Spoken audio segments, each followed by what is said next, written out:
Oh, welcome to this lesson on the basics of Rory Gallagher's Laundromat. It's the first cut on his first solo album, which came out in 1971. He also did a bunch of live versions, and as with most Rory songs, every performance mixes it up a bit. So in this lesson, I'm going to try to stick to what he did in the studio, but occasionally I'll talk about what he did live. In part one, I'll do a playthrough of the key elements, and I'll break down the riff and the verse chords, and then in part two, I'll cover the chorus, some of the additional riffs he does later towards the end of the song, and give a few thoughts on the lead. So that's a lot to cover. Let's get started.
Okay, so this is one of those songs that Rory plays differently every time. You know, he plays it live, and there's a studio version. Most of this is based on the studio version.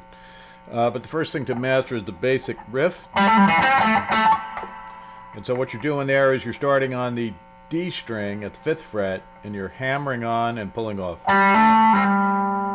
And you're hammering down on the A string at 7th fret. And then you're hitting the G string at the 5th fret and giving it a slight bend. And then coming down and hitting the D string at the 7th fret twice.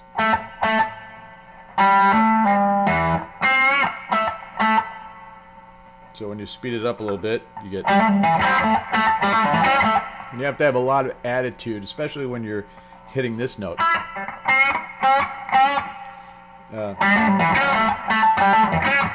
Give that a lot of emphasis, because that's kind of the whole thing turns on that. Now, in the studio version, what he does, he actually plays that riff 7 times in a row, and at the end of it, he plays. And how exactly he plays that? Sometimes he's playing, which is just the G string at the 7th fret, and then once again pulling on that, slightly on the G string at the 5th fret, and then so that's just D string 7, G string 5th, and G string 5, 7 again. Now, a lot of times when he's playing it, instead of playing, he'll play sort of a double stop on the G string and the B string, so it might be, and it's kind of random the way he does it. So now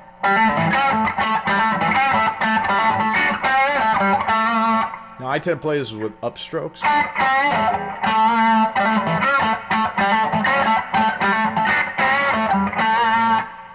And that final note, so you know, again, when he's playing it on the studio album, he's playing.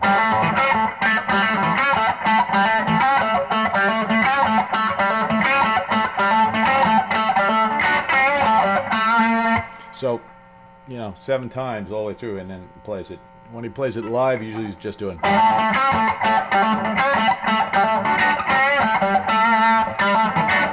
You know, that kind of thing. When you hit this final note here, give it some vibrato.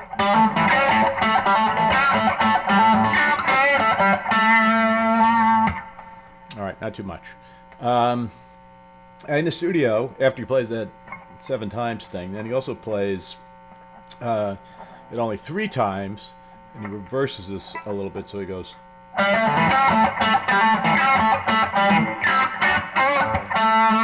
So that's just double stop, excuse me, on the G string and the B string, 5th fret, and then 7th fret, and then, or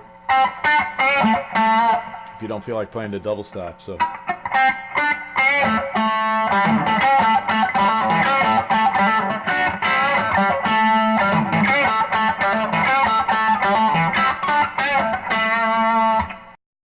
Okay, so the verse, it's played a little differently on the studio album and in the live versions in the studio. The first chord he plays is an A minor chord, and every chord that he plays, they're almost arpeggios, they're really slow, okay? And he's only playing the D, the G, and B string. So if I'm making the D chord, I'm still not playing the E string, all right? So in the studio, he starts with an A minor chord, like that, and then moves to a D chord, and then a G6, and then an A sus2, which is just the A minor chord with the B string open, right? So, whereas in every other live recording, he doesn't play the A minor at all, he just uses the A sus2, and he just goes through like.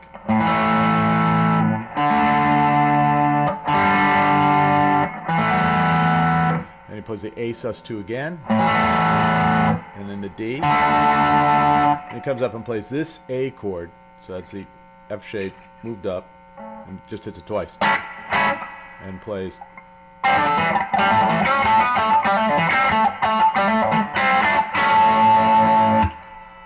So what he's doing there is this A chord, and he plays the riff.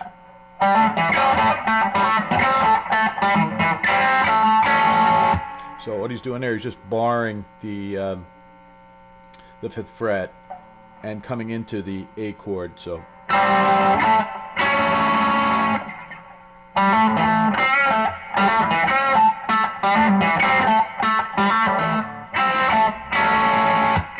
And he's back down to play the A sus2, the D, the G6, and the A sus2, and A sus2 again, D, and then this again.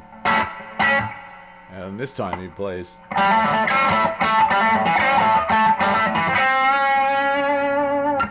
So, you know, he's just playing the riff, 3rd time, bends this string, gives it some vibrato on the end.